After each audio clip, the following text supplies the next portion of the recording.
The first two matters are related cases. We'll start with number 103, People v. Glenn Smith. Hey, please the court. I'm Andrew Cass. I represent the people in this matter. I would request 2 minutes for rebuttal time. You have 2 minutes, Mr. Cass. Thank you. You're welcome. This appeal, defendant's appeal, was rendered jurisdictionally defective by his failure to file a timely affidavit of errors.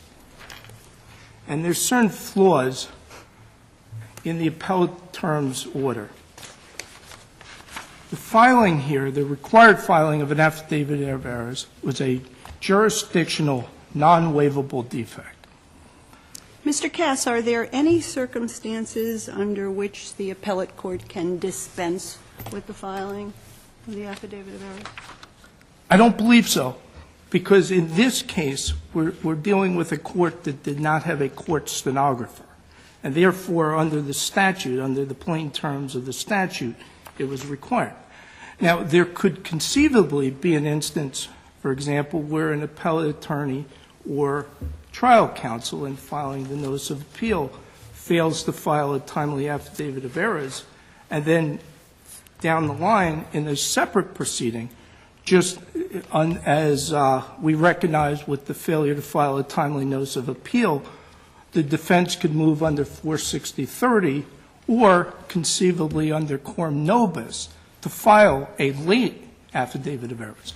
But in this case, because our view of the statute is that it's a jurisdictional requirement under the plain meaning of the statute, in this case, an affidavit of errors would be required. Yes. Who prepares the transcript from the recording, or maybe I should ask, do we know who did it in this particular case? Was it a court stenographer, or was it somebody else? The person is a certified stenographer, but. Well, would that person fit within the definition in the statute of a court stenographer? No, because the proceeding itself, the underlying proceeding, was not recorded by a court stenographer. No, I understand that. I'm just talking about the position of the person. So in one case, you have a person sitting in the courtroom taking down what's going on real time and then preparing a transcript. In this case, we have a recorder, an electronic recorder, and then somebody has to transcribe what's on that recording. Is that somebody, a person in the same type of position as the somebody who sits in the courtroom? The person in this case was a court reporter. There's no dispute about that. I don't know whether or not in another case that would be required. It might be possible that, somebody, a member of the district attorney's staff, or somebody who's an administrator or a secretary in a private law firm could equally listen to the transcript and prepare it. So I don't know whether there's that legal requirement. Is that what happens in the usual case, counsel? I saw a form online for affidavits of error, and there's a little listing at the bottom that says you can choose from a list of transcribers. Please tell us which one you chose. So how is that how it actually occurs? I can't say because, again, it's individual. In my experience, we have somebody who we've used in the past. So when we've taken a people's appeal, we felt comfortable that a person did a professional and a quality job. So we've hired that same person by making sure that they're provided with the copy of the electronic recording from the underlying court proceedings. So I can't speak for other people if there's a list, if there's not. Obviously, and I know in this case, as I said, it was somebody who is a reporter. So if you said when you appeal, so if you appeal, you don't do an affidavit of errors, you get this transcribed thing? No, if had this been a people's appeal, we would file an affidavit of errors, and then as part of showing the record for the return, we would, if there is an available electronic recording, we would then submit the copy or arrange from the local court to supply the court reporter. But you would still expect a return from the court on top of that, right? Yes, and in that case, we would, if the transcript itself is sufficient, we've had many instances where then, pursuant to this Court's decision in Robinson, the transcript itself would take the place of an old-fashioned typed-out or handwritten return. Who certifies that? Does the judge make that determination that I don't have to do a return because the transcript is okay? Yes, because generally it's been my experience that the parties then would arrange to have a settlement conference on the record, and the court would ask, and determine whether or not there were any proposed changes, and would otherwise look to confirm the overall accuracy.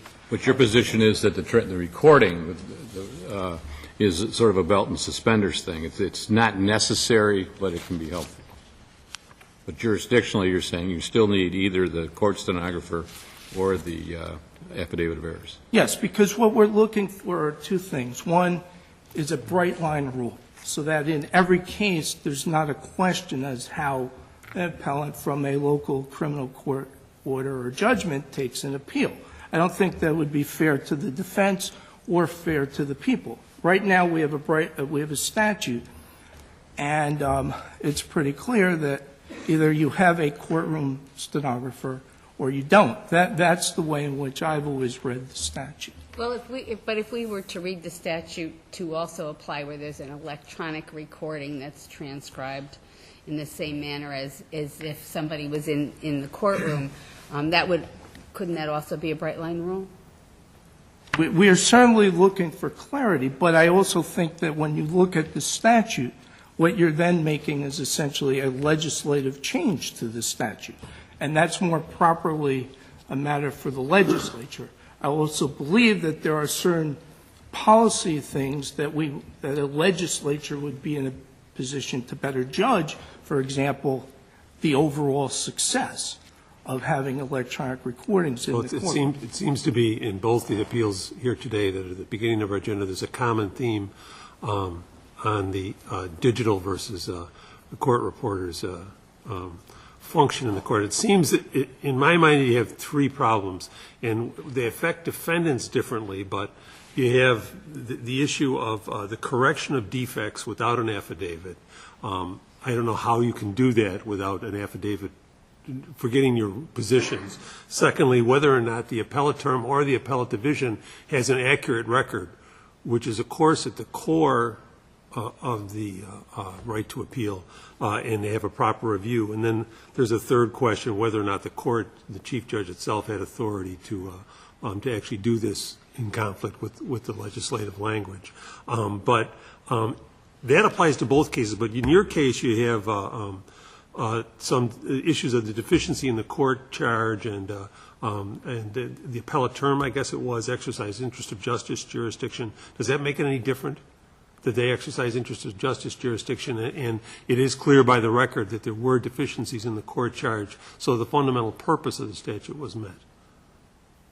Working backwards, the people would concede that there were errors below, and as noted by the limited scope of the issue that we've raised on appeal, we're not challenging the error in the jury instruction that was reached by the appellate term. So I guess my question to you then is if the deficiencies in the court charge are clear in the record, and this was an interest of justice determination, should this even be in front of us? The answer is yes, because it's jurisdictional. Just the statute as it's written is very clear what's required. Same way in which the statute says when you file a notice of appeal, you have to file a notice and a copy. And case law has also held that to be a jurisdictional defect. Yeah, I can see your argument for it to be jurisdictional. I mean, that's a clear argument. Thank you, counsel. Thank you.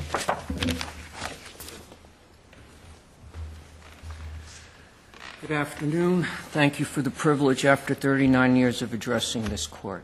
You can tell I'm an old man now. I've just wasted 30 seconds of my time. I don't lecture the court. I throw thoughts out for the court to think about.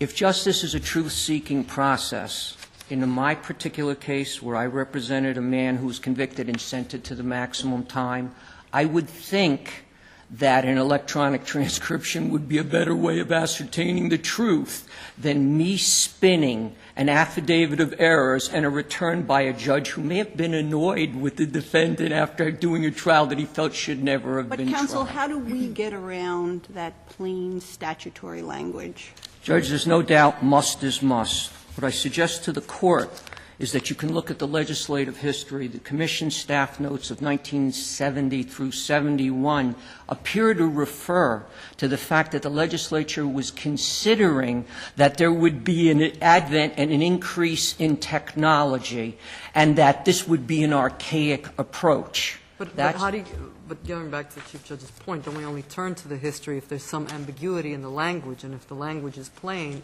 isn't that what we have to render a decision on? Your Honor, there's no doubt that the word must is the worst word must. What I suggest to this Court is that what was must in 1970 may not be must in 2016. Yeah, but we can't change that, can we? I mean, Well, I believe you do have- Let me just finish this thought. Do we anticipate now that they're going to require videos in 5 years, and therefore the fact that they are asking for audio now, we can ignore that as well? Well, my opening thoughts, which I did not use, if we borrow from Oliver Wendell Holmes, is the life of the law is not logic, it is experience. And technology and law have had a very tenuous relationship. In other words, you're conceding that if we go by the law, you lose. Absolutely. Must is must. Your argument is that at the time that they passed that, they were building in some elasticity that would allow an administrative judge to amend the legislature's law to say audio instead of affidavit of errors. Correct, Your Honor. And I believe that there was an administrative order of 2009 that lapsed. I'm not sure why. That I have no information. Your resources are probably greater than mine, but there was an intent to have everything electronically transcribed. And without instructing the Court, as you know, you can look beyond the plain language. There's a cite from a civil case I gave Banker Trust, it's in the brief, that allows you to look beyond is must, or with the legislative intent based on the history, can you come to a different conclusion? What do you do when the electronic recording has gaps? I'm sorry, Your Honor. What happens when the electronic recording, the transcript, if there's gaps, you don't know what it says? Aren't you left then with trying to get that record for appellate review with some kind of corrective action, which at a minimum might be this affidavit of errors? Well, aren't you still circling back? That could be a circumstance that it would be of use. There could be matters outside the record that would someone want to raise on appeal. Having limited. Can't that explain why the legislature hasn't done anything about this? Because it hasn't been brought before this Court for you to either defer it or define it, Your Honor. That's all I can say. But wouldn't it also be a reason to let the legislature do it? I mean, are we going to then be in the business not only of changing the law, but in providing those answers to questions like Judge Rivera's? I understand that in the checks and balances of our system that the courts are hesitant to do that, but I would suggest to Your Honor that this would be more of a court rule kind of event. No one questioned it in 2009 when there was a court order saying that everything in the local courts will be electronically transcribed. I believe it's more of a judicial function than a legislative. But rather than interpreting the statute in the way that we think might be better or more equitable, isn't really the relief or the remedy for this what your opponent has already suggested? You've got quorum novus, you had an opportunity to seek a motion to extend the time in which to file the affidavit of errors. So there is some backstop to the problem that you raised, right? There is. And the question becomes, is must jurisdictional? You can also look at it in that fashion, Your Honor. Well, must is must, but what about recording? Could recording be recording what was taken off of an electronic?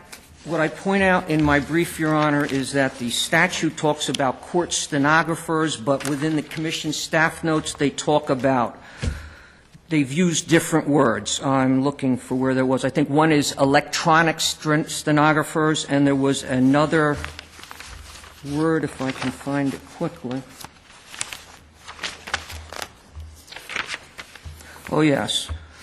statute refers to court stenographer. The legislative notes refer to recording stenographers and stenographic recording. Now, if you're asked to rule on that, is that a legislative function, or are you interpreting when there's three different words used for the same problem that's before you? Counsel, how difficult is it for defense counsel to prepare an affidavit of errors? Your Honor, it's not difficult at all. And in 39 years, I never did one because I always operated from the stenographic transcript, the electronic transcript. Or in felony matters, we would have a court stenographer. But in this local court, the several I've done, never questioned it, never filed for it. Thank you, I just counsel. want to testify to the other judges in city court. That was my experience, too, that we didn't get returns, but that was only during the time, this is in the 90s, when the transition first took place. I don't know if other experience has been different. It's maybe something that the court should look at, and of course, the quality of the transcripts was consistently awful, and you couldn't tell. I think every lawyer who has dealt with this can say, and every judge has dealt with it can testify that, because people move around. And that's what happens. There's no ill will. Difficult statute to get around, nonetheless. Thank you, counsel. Thank you. Mr. Cass? Thank you, Your Honor. Very briefly, it's clear it's not the functional equivalent because there are quality control issues that do arise and frequently arise. But it's better than a affidavit of errors and return, isn't it? It's better than the complete absence of any record in that sense. However, consistent with the administrative order that was cut, I believe that the order was cut to implement a goal of ensuring a better record. However, the order itself could not amend the statute. Also, I think the thing is the importance of a bright-line rule, as the Court is suggesting, is very important because there are many different scenarios that arise where, in many cases, where parts of transcripts may be recorded by a court stenographer and parts of proceedings, including separate days of a hearing, for example, may not be within the same proceeding itself. And that's why a bright-line rule tells us what needs to be done. Thank you. Thank you, sir. Thank you. The next matter is number 104. We should go in the back. At your People v. Norman Ramsey.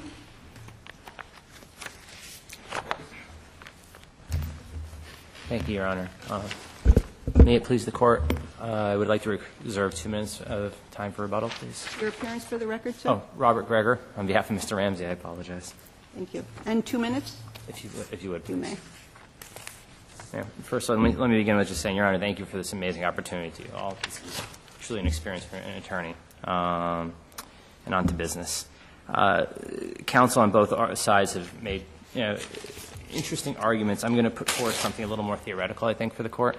Concept of words themselves. I've given a lot of thought to this. Think of words as a vessel, and through which, in this vessel, we deliver our meaning. So the vessels stay the same. Stenographic minutes is still stenographic minutes, but that which is what's contained in that term has shifted.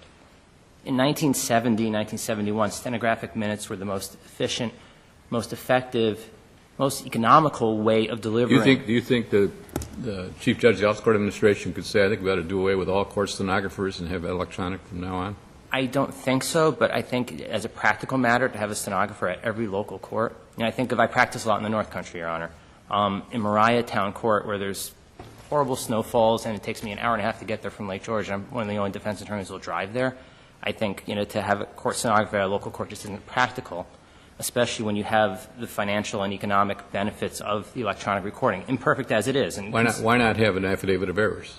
The problem with the affidavit of errors is let's take Mariah, for example. You'll have 40-something cases in there on any given evening.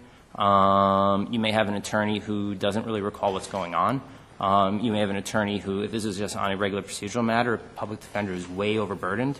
and may not remember exactly the specific errors. There's more effective, more efficient ways. So what if the electronic recording equipment doesn't work at all? I think you're right. I think Then that's you when, have nothing. and I think that's when you do a reconstruction hearing or the affidavit errors, which effectively is a paper version of somewhat of what a reconstruction hearing would be. And none of these are perfect solutions, but we don't live in a perfect world, and our justice system is No, but I've done a bit of this work, and if you do an affidavit of errors, and I didn't do a lot of them, I don't think anybody has. I don't think it's that common.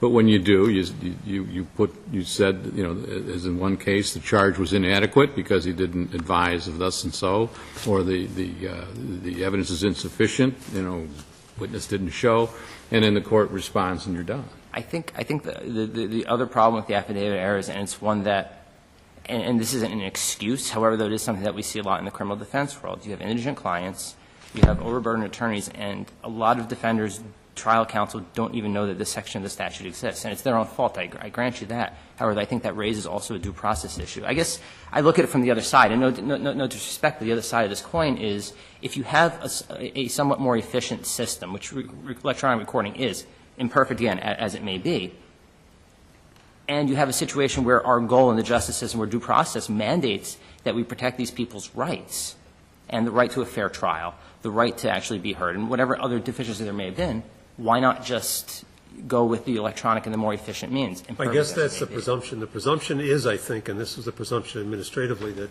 digital recording systems would be more efficient and in time more accurate than stenographers. But that isn't true. Correct. I think I would add one more That's the presumption. core reality here is the more expensive system, the system that relies on people, gets a better record and preserves all the parties' rights in a better way. And that's why our own experience is that the more serious crimes, we always make sure there's a court reporter there, because in point of fact, the digital recordings are simply not as accurate, and they invite error. Agreed. A court reporter would be more efficient and more effective. Just costs more. But precisely, and that's I think back to law school and products liability class. Professor Henderson says, you know what? If you want to build the perfect car that'll protect everybody, you can. No one's going to want to drive it because it's too darn heavy and it's too darn ugly and it costs too much money. Problem. We can make it perfect, but it's going to cost you a lot more. And I think that's what Your Honor is really raising. Is the question is balancing economic interests, which we don't like. Isn't the point then that's for the legislature, not for this austere body? I don't necessarily, and certainly to make economic decisions is, this court should not be making economic decisions based on, what's going to cost the taxpayers more. I agree with that, Your Honor. However, what I would say this court is able to do is to realize that the meaning of words shift and change throughout time. Yeah, but in 2013, the legislature tried to do this and they didn't get there.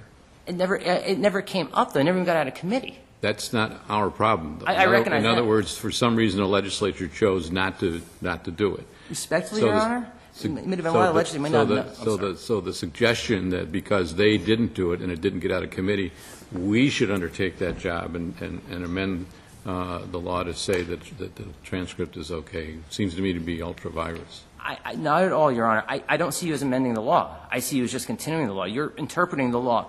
Those words had let me pause with the story. I wasn't sure. But where is there room for interpretation, I think is the point here. Exactly, Your Honor. Are not the words clear on their face? I would say no.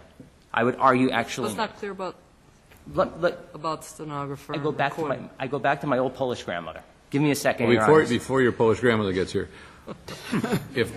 I've got a good one, Judge. I can't wait to hear it. But if the legislature, why would the legislature say we don't have to do this? I mean, they didn't. They said we should do this, and then they elected not to. Anyway, your Your Honor, Polish grandmother. And isn't there a definition in the judiciary law that applies here? Of stenographic minutes? Of stenographer? Of stenographer, there is. However, we don't even use the term stenographer anymore, right? We use court reporters now as our lingo. Well, It's not even a term we use. depends on how old you are. Words have meaning, though. Again, this goes back, but that's precisely it. So the Polish grandmother. My grandparents are immigrants from Poland, obviously. I grew up being raised by them. Basically, I learned enough Polish. I learned the word for the meaning of the word bathroom. My family immigrates here in around 1895, 1905, whatever it is. Years later, I'm dating a young Polish girl. I start using the word bathroom. She looks at me and she says, Rob, why do you keep on saying you're going to go to the outhouse? I was using the word for outhouse in Poland. Now, I learned it as bathroom because that's what a bathroom was in 1890 or 1900. We didn't have indoor plumbing. We were poor. Nowadays, outhouse is an outhouse. A bathroom is a bathroom. So you disagree with the defense counsel in the other case where must is not must? Is that what you're saying? As brazen as this sounds, Your Honor, and this is amazingly esteemed counsel, I think I do.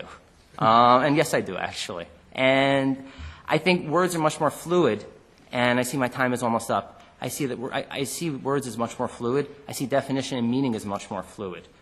I thought your point is it is must, but it's what the must is that matters, right? Okay, that's true, too. Yeah, actually, yeah, it's the word stenographic minutes. It's Yes. this other thing. Correct. You must have something, and you're fighting over what's the must that you And what I'm saying is we do have stenographic minutes. We have that preserved record, that the court or that the commission and the legislature was trying to get at in 1970, but just wasn't economically or financially feasible. And I think that's really what this comes down to, is that we meet that requirement in substance. The words are going to shift. The words are always going to change. That's humanity. We develop things. I'm sorry, how do you deal with the gaps? Gaps, I think you do either reconstruction hearing or that's when you do revert back to the affidavit of errors.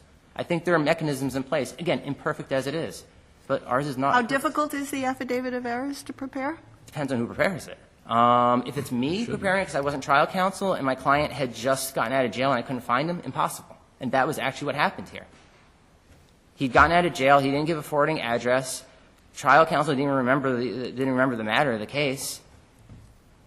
What's appellate counsel to do legitimately? I mean, Well, as I said, in the prior case, opposing counsel mentioned the opportunity to seek an extension of time or quorum nobis. Was that not available? In my motion, I did file a request also for the extension of time. That was denied.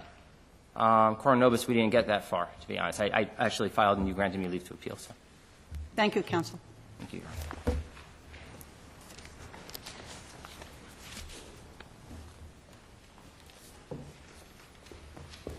Afternoon. Brandon Rathman for the people of the state of New York, respondent. May it please the court, there's been a lot of talk here today about the ease in which this appeal is taken. The purpose of appeals isn't ease, it's to get it right. The only way to get it right is with a complete and accurate record. Well, but so are you saying that an affidavit of errors and a return is more accurate than a transcript of a recording? If done correctly, yes. Because when you file an affidavit of errors, there's nothing precluding you from also using the transcript to create that affidavit of errors. There's nothing precluding the judge in his return to get that transcript and send it with his return or adopt the transcript as his return. Both appellant and the judge have the ability to do that. So what comes first, counsel, the affidavit of errors or the transcript? That's a little confusing. It would be up to the attorney. If he wanted to get the transcript before he did the affidavit of errors, that's a possibility. He could request an extension. I believe he could have up to 60 days if he would file the notice of appeal first, then would give him 30 days to do, wait 30 days, file the notice of appeal, then he'd have an additional 30 days to get the affidavit of errors prepared. I believe 60 days is enough to get a transcript provided from the mechanical recording. Do you have to pay for the recording? I believe so, Your Honor, yes. And is it automatically transcribed, or do you have to ask that it be transcribed? I believe you have to ask to have it transcribed. Because most aren't appealed, right? So they just get recorded and probably get recorded over it. So I believe you have to ask the local court to send it to a transcriptionist of your choice and pay that person to provide the transcript. And I believe that's what was done by Mr. Greger in this case. Counsel, you ask for the recording, you get the recording now. Yes. And you can get that fairly quickly? Yes. And then you could make your affidavit of errors off of the recording? Absolutely, yes. And based on what I'm hearing, the statute is clear on its face. For 120 years now, since Tompkins v. Hunter, this court has ruled that if the verbiage is clear and concise and it's non-ambiguous, then you must adhere to those words. who does the return? Is it the court, or do you, as the district attorney, do it for and on behalf of the court? The court. From my understanding, the court has done it. In the 3 appeals I've done out of local courts, the judge has always done that return. And again, he can use the transcript or the recording itself to do that return. I believe the process we have now is good. It is better than what I'm hearing about having the court change the law. And as was mentioned, the Senate has taken this up. They took it up in 2013, and I believe they took it up again last year. And again, it sits in committee, I would assume, because they've decided what we have now is the best that's available. I will draw the court's attention to in 1970, tape recorders were available, and they were used in courtrooms at time.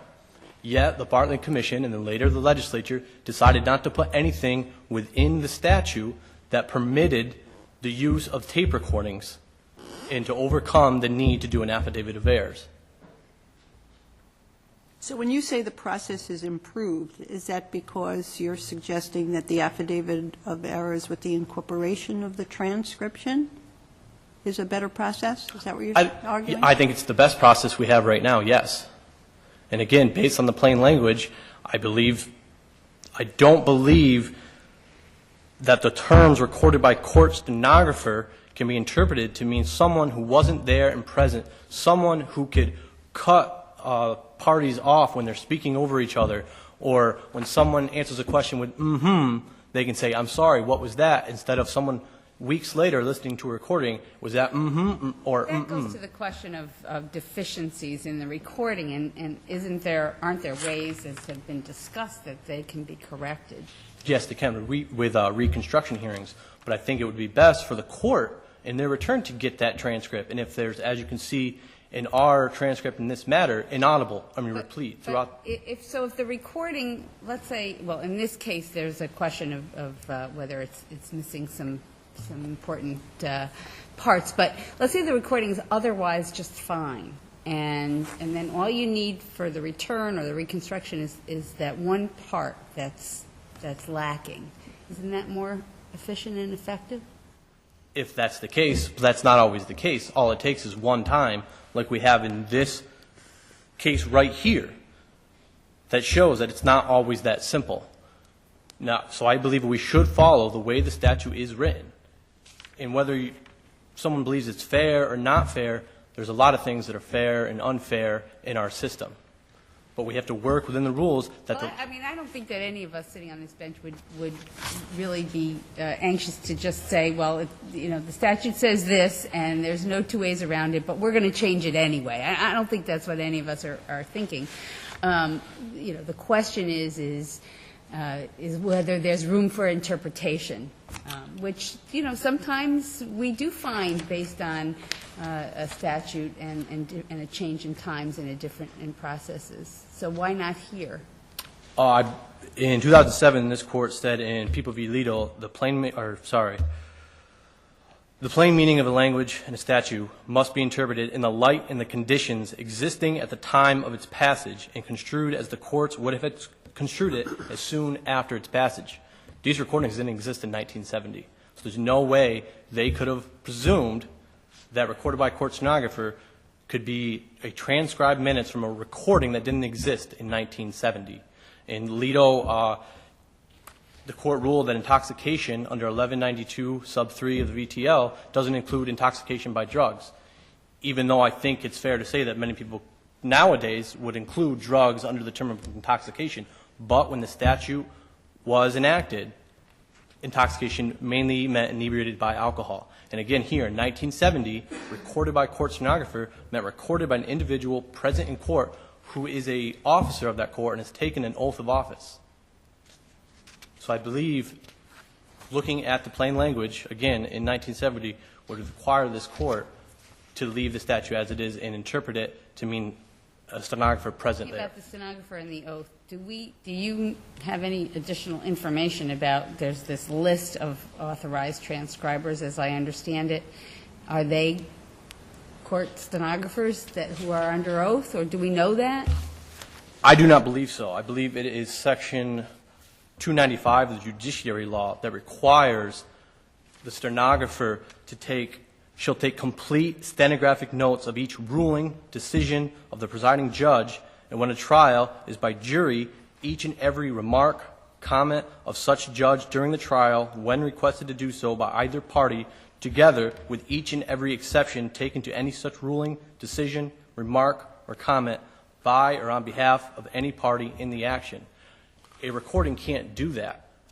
A court stenographer knows if he or she got down what each party was saying. We're not going to know that from a recording to much, much later.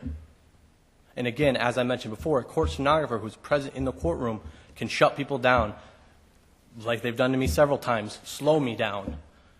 that is the purpose of a court stenographer. And again, until there's judicial action, I believe this section needs to be read as it would have in 1970. If there's no other questions, I will rely on my brief. Thank you.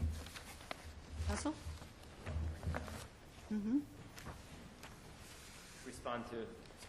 Just to respond to just a couple of things that Mr. Rathbun brought up. With respect to the bill that was proposed in the Senate, there's no record of any discussion one way or another. There's no evidence that, other than it getting there, that there was any legislative really discussion on. But we do know that the legislature didn't change the statute. That is absolutely correct, Your Honor. And what I'll say is this, and this is no disrespect to our legislature, but this is a really technical procedural law for a lot of attorneys.